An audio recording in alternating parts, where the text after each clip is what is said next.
पशु पक्षी जानवर ओदे बज्जे का 5 दिन भी उसी पानी नहीं अगे तो पी भी नहीं सकता। वो पानी त्रिया मरी जाग नत्थ पे भी बज्जे का।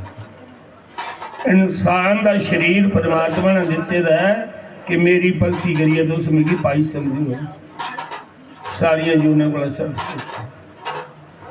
और सत्संग के संत समझाते ने ज्ञान देंगे ने परमात्मा ने करेगी रस्ता केड़ा जाता है इस रस्ते पर चल गयो तो परमात्मा मिलेगा। ये असें जड़ा दुख सुख हुआ करता कौन दिया करता। संत समझाते हैं असें की सारे कर्म के दुख देंगे ने ते कर्म के सुख देंगे। जे कर्म चंगे कीते थे ना कि अगले जन्म विच परमात्मा ने खरा घर जन्म देना जेड़ा धनवान भी हो ते धर्मा